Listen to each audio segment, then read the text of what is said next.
Mysterious Traveler. Written, produced, and directed by Robert A. Arthur and David Kogan. And starring tonight two of radio's foremost actors, Leon Janney and Charlotte Holland, in Operation Tomorrow.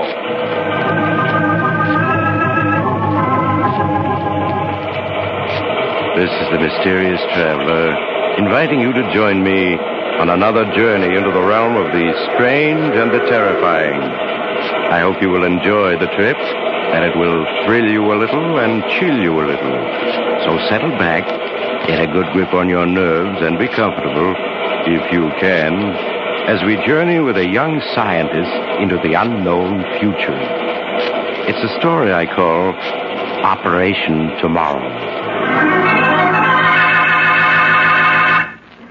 But first, a message from the Ford dealers of America. Everyone's saying it. The 50 Ford is a great car. Listen to what Mr. Robert Guyette, Jr. of Kingston, Pennsylvania said. He's one of more than 420,000 new Ford owners. I find that my 8-cylinder 50 Ford gives me remarkable mileage. Over 18 miles to a gallon. And outside of regular checkups, my 50 Ford's never been in the shop for repairs. Another feature I like about it is that, in spite of my leaving it out on the street a lot, the finish is still as new-looking as when I bought it. I believe the 50 Ford is the best buy on the road because it costs so little to buy, so little to run, and so little to own. Yes, Ford owners everywhere agree. The big new Ford is the real economy buy. When you buy a new Ford, you save on Ford's initial low price. And when you drive it, Ford's fine engineering saves on maintenance and operation costs. But get the facts yourself at your nearest Ford dealers.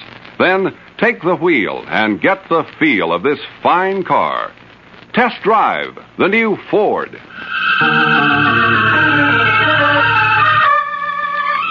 My story begins in a scientific laboratory cut out of the solid rock many feet beneath New York's City University. Amidst a maze of electronic apparatus, Professor Wilbur Malcolm, a middle-aged pipe-smoking man, is making methodical tests, aided by his new assistant, Fred Andrews. The main output coils seem to be working the way they should. You ready at the meters, Fred? Yes, Professor. But I wish I knew what we were doing. You will in a few seconds, my boy. Now, wind up that alarm clock and put it here on this lead table in the center of the magnetic field. This old alarm clock? Yes. There. All right, it's in the magnetic field. Now what? Now I'm going to turn on the current. You give me the readings as we go along. Right, sir. Here we go. Readings, please. 1,000 volts positive main output tube. 1,500. 2,000.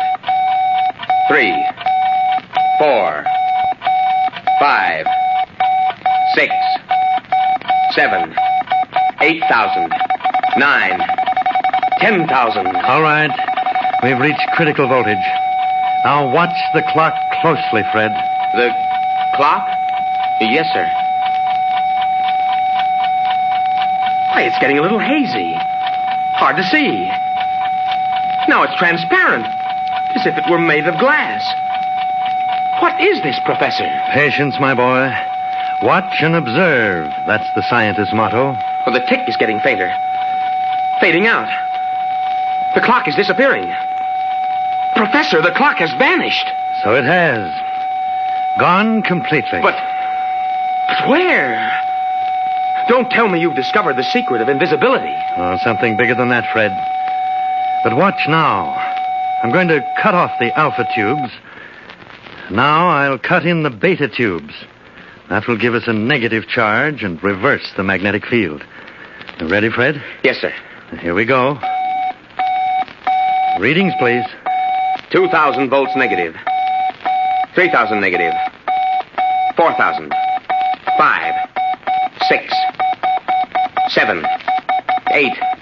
9. 10,000 volts negative. Good. I'm holding the field at 10,000. Now watch where the clock was. I'm watching, sir. Good Lord. I see a ghost of a clock there. Just a misty outline. Now it's becoming clearer and clearer. It's transparent. Now it's almost solid. Why, I can hear it ticking again. And there it's back. Oh. Yes, Fred. The clock is back. And as you can hear, still in good working order. But where was it? Where did it go? Where did it go? It went into the future. Into the future? Yes, my boy. That clock has just penetrated approximately 1 year into the future. You've witnessed the first demonstration of something that up to now has always been considered a fantastic dream. Time travel. Good Lord. Ah, that's enough for today. You're coming home with me, Fred, while I tell you my plans.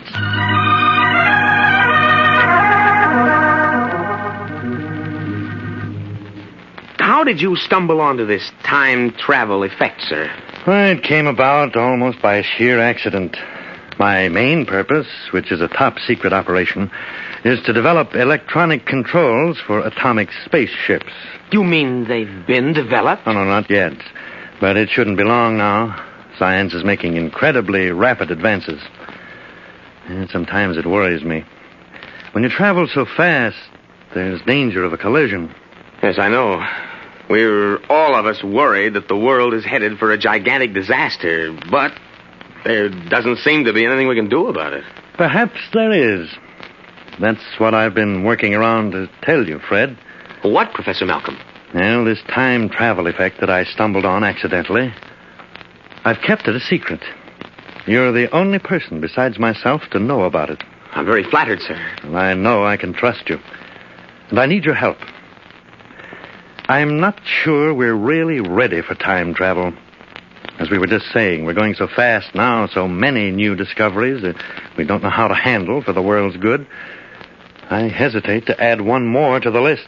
I think I understand. But on the other hand, maybe it can be used for mankind's benefit. I have a wild scheme, Fred.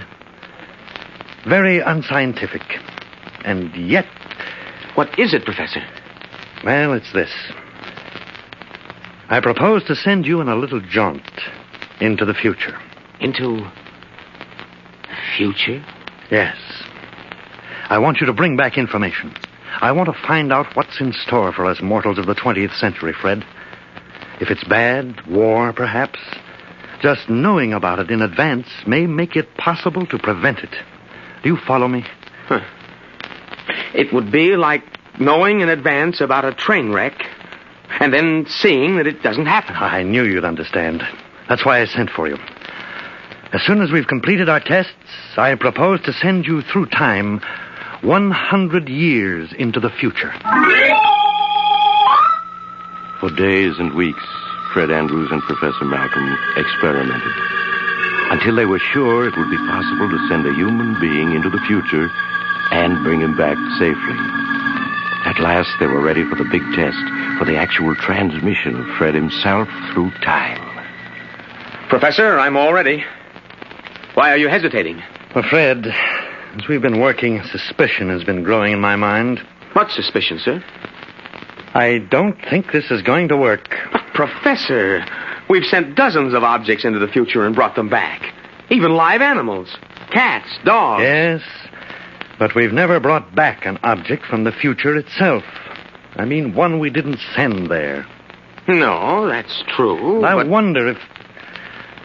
Well, no matter, we'll see.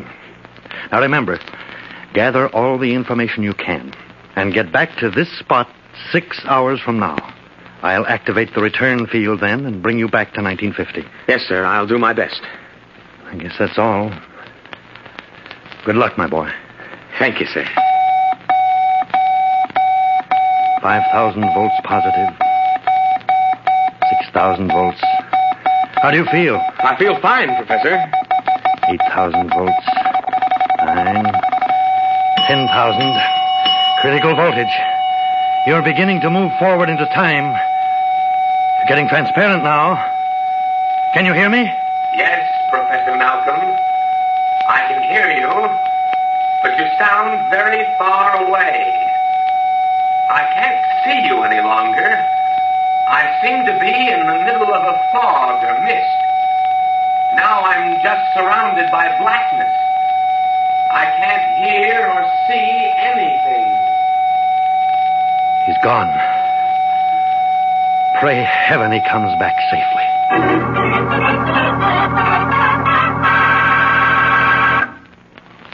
All over the country, folks are praising the beautiful new Ford. And no wonder. For this car is a masterpiece of sleek fashion styling. But there's more than style in the new Ford, much more. There's safety, too, built into Ford features. Into its dependable Magic Action king-size brakes, for example. Into its all-steel lifeguard body. And into its advanced steering mechanism. And the new Ford brings you economy, too.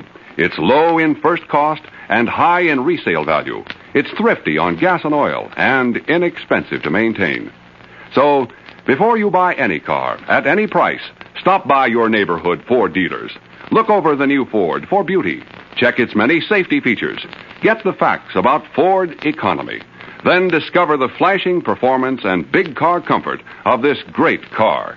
Test drive the 100 horsepower V8 or its companion in quality, the 95 horsepower 6. See, hear, and feel why the big new Ford is the one fine car in the low price field. And now, back to the Mysterious Traveler. For a long moment, Fred Andrews felt as if he was spinning dizzily through empty darkness. Then the feeling passed, and he cautiously opened his eyes to find himself standing in an empty room, the laboratory which he had just left 100 years ago.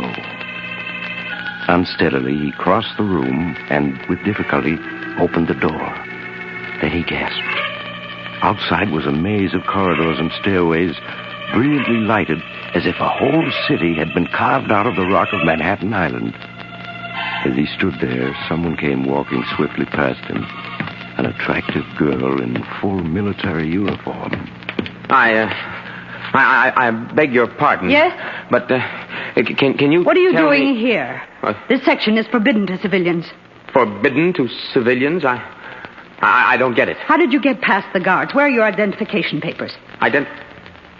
No, wait a minute. Since when does an American citizen have to carry identification papers? Ever since the war started, as you know quite well. Put up your hands. A gun? No. Look, miss, you don't have to threaten me. I'm harmless. Stand still. I want to see if you're carrying a weapon. Well, satisfied? The only weapon I have is a fountain pen. What's your name? Frederick Andrews, Ph.D. Your draft card, please. Draft card? Look, what's all this about? War, draft card, identification papers. All these tunnels that have been dug down here. I'm a stranger here. I don't know what you're up to, but no one can be that ignorant. You're coming along with me to see Colonel Phillips. Colonel Phillips? He's the security officer for this sector. And I certainly hope you have a good story to tell him.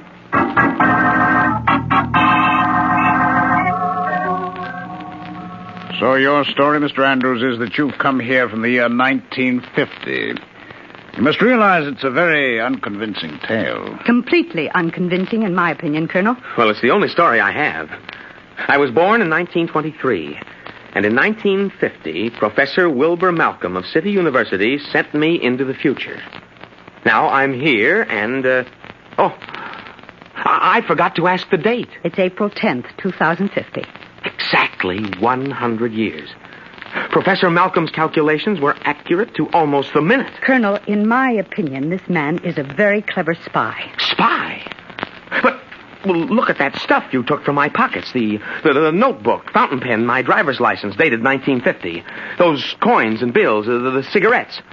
Surely they convince you I came from 100 years ago. I think we can settle the question, Mr. Andrews. Our technical department can tell whether this currency is genuine and approximately how old it is. Lieutenant French. Yes, sir. Send all these things by pneumatic tube to the technical department. Ask them for an immediate report. Also ask them if there is any record of a Professor Malcolm or an assistant named Frederick Andrews at City University in 1950. Yes, sir, right away. I'll have a report for you in half an hour. When the report comes, Mr. Andrews, I'll know how to handle your case. If you are a spy, you know the penalty. Well, I'm not worried, Colonel. Now, may I ask a few questions? Are you at war? We are indeed at war. And these miles of tunnels I saw, carved out of the solid rock. This city has retreated underground, Mr. Andrews. No one lives on the surface now. Good Lord. How long has the war been going on? We have been at war, Mr. Andrews. Off and on, of course, with periods in between in which both sides have rested up. For 95 years.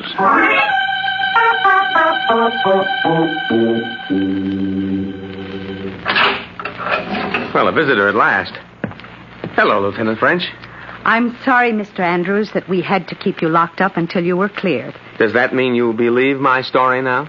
Technical Division says your story is true. I'm free now? Well, not exactly, Mr. Andrews. This is a military sector, and you're a civilian. But I am to be your guide for the time being. Good. Then, suppose I call you Emily, and you call me Fred. All right, Fred. There's a great deal I want to see and learn before I go back to 1950. Go back? You mean you can return? Of course. Professor Malcolm will turn on his gadgets to bring me back at 4 o'clock. That's only 3 hours. I'll have to report this to Colonel Phillips. After I've reported, what would you like to do? I'm anxious to see what's going on. And I'd like to collect a number of books with the latest scientific and historical data to take back with me. Yes, all right. I'll phone the colonel. Then I'll show you around.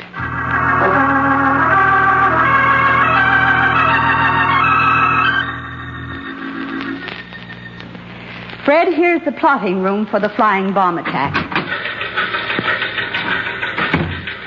Good Lord, it's as big as a theater. And as dark. What's that big board with lights on it? That's the chart board which records every flying bomb within 1,000 miles of American territory. Self-guided missile entering detection net over Greenland. General course south-southwest. I have it plotted. Send up interceptor rockets when it reaches Zone 4.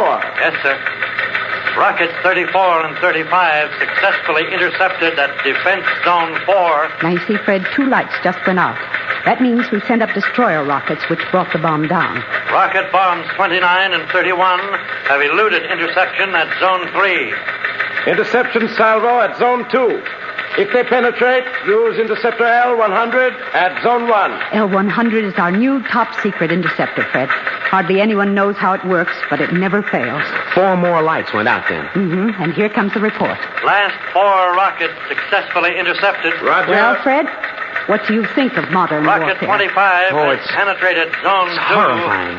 Interceptor And L100 everybody is being here launched now. Seems to take it so calmly. You can't get excited when a thing has lasted for almost 100 years on and off. That light, number 25, it's still on and moving. But it should have been destroyed by now.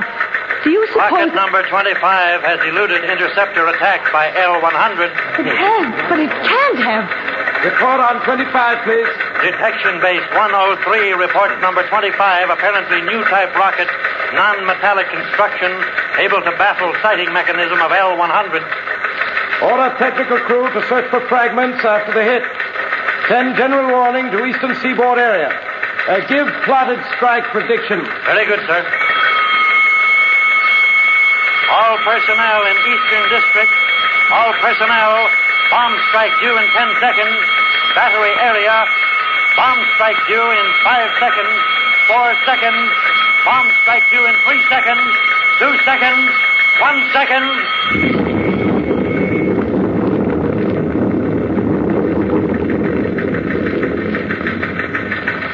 All personnel. Bomb strike over. All right, Fred. I'll take you to the viewing room next. And you can see for yourself what this city looks like in the year 2050.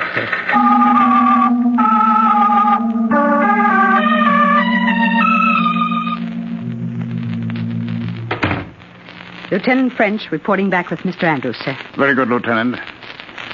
Well, Mr. Andrews, have a good look around? Yes, sir. I saw the city through the television viewing screens. Not quite the city you left, is it? It's It's unbelievable. Just acres of twisted steel and fallen stone. The skeletons of giant buildings lying across one another, rusting. It's like the end of the world. Not quite. Perhaps not even the end of civilization. Man is an adaptable creature. But are we winning, sir? Nobody wins a war anymore, Mr. Andrews. We're holding our own, and we hope when the end comes there will be peace on Earth forever. But how did it start, sir?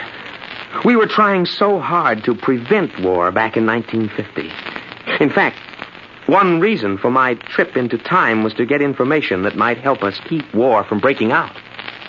Lieutenant French, why didn't we think of that? Think of what, sir? If the world of 1950 knows the truth, maybe it won't happen. Either they can prevent the accident that started all this back in 1955, or at least they'll know the truth when it does happen. Of course, sir. Mr. Andrews can take the true story back with him. What story? I don't follow you. Fred, you asked how the war started. Yes? It started because of an accident and an over-jittery world. Yes, my boy, a horrible irony. Fred, now listen. During the 1950s, the government established a special experimental base in the heart of the Arizona desert, in a little town called Red Rock. Red Rock, Arizona? Yes, that's right. The first space rocket was put into production there, and work was pushed on the problem of fuel. During the course of experiments, an explosion occurred, late in 1955. It was a terrific blast, wiped out the whole base. The first reports were sabotage, that the enemy had blown up the base because they were afraid we were on the verge of getting space flight. Before the truth became known, our newspapers screamed for retaliation. The enemy became panicky and decided to strike first. And phase 1 of the war was on. When we discovered the blast was really an accident, it was too late to stop. That's horrible, sir. War because everybody was just too jittery. But it doesn't have to be. Don't you see, if you take back the true story before it happens, it won't have to happen. Now look, I've assembled a dozen books for you. The information in them will enable your scientists to prevent that blast at Red Rock Base. Now, Fred, you've got to get the facts back to them. You've just got to. I will. Believe me, Professor Malcolm and I will see to it this war doesn't start in our time. Good. Now come along. You've only 5 minutes more.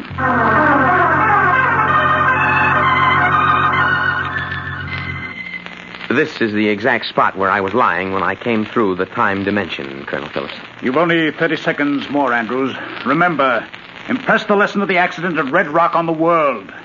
These books, hold them close to you so they'll go back with you. Yes, sir. I've got a good grip on them. Fred. Yes, Emily? Just good luck. Thanks. Maybe I'll pay another trip to 2050. I hope so. It's 1600. And Professor Malcolm is on time.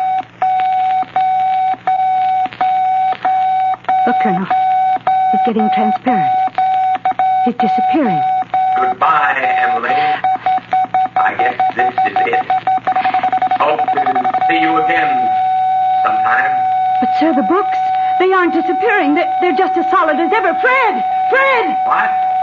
I can hardly hear you. Everything's gray and misty. Are you still there? Emily, are you still there? The books, Fred! Fred, the books! Andrews, you're going back with the books! They're staying here!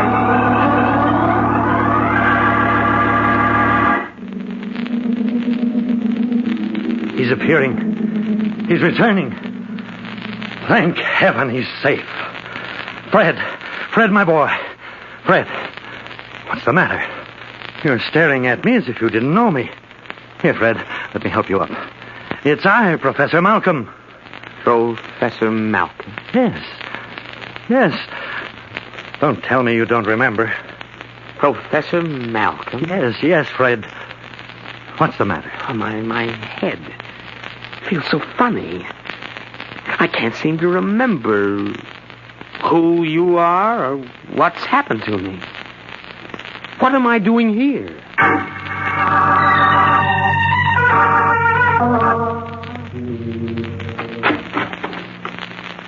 Well, Fred, how are you?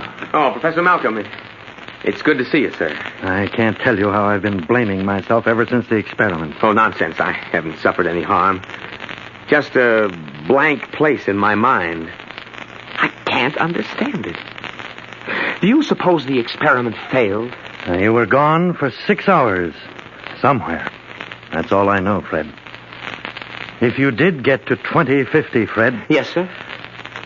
Well, I have a theory that though we can move from past to future, it's impossible for anything belonging in the future to move to the past. The structure of time itself prevents that. I see.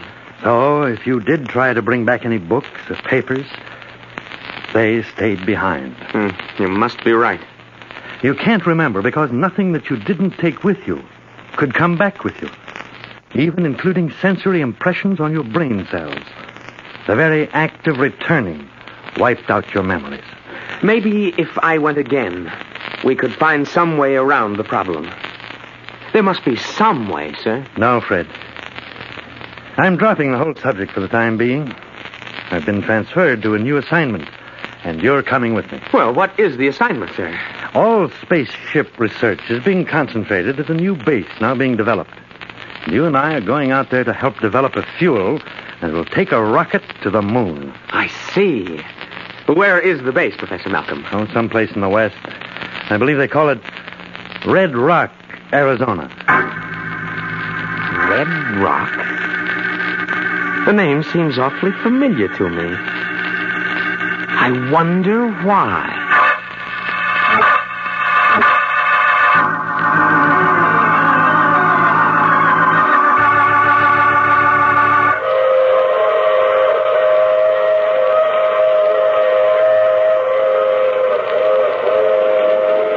This is the Mysterious Traveler. Well, time travel doesn't seem to be all it's been painted. Especially if you can't remember what's happened when you get back. You aren't worried about the future, are you? You know that tonight's story couldn't possibly happen. Or could it? Oh, you have to get off now. I'm sorry. But I'm sure we'll meet again. I take this same train every week at this same time.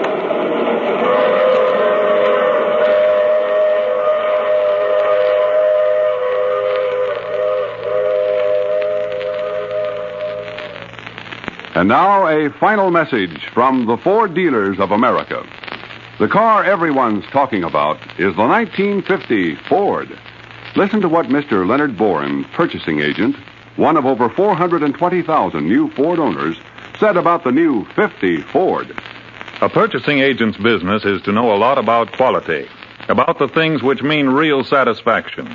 I've purchased a number of 50 Fords for my company, and they're doing a real job for us. They're dependable, easy riding, economical, easy to park, and a real quality car all through. On top of that, the 50 Ford certainly has eye appeal. I believe the 50 Ford is the best value in its class. Yes, satisfied owners agree. For flashing big car performance and luxurious comfort, the new Ford is tops in its field. This great car brings you real economy, too. Economy of operating cost and economy of upkeep. And when trade-in time comes, high resale value. So, before you buy any car, at any price, visit your local Ford dealer and test drive the big new Ford.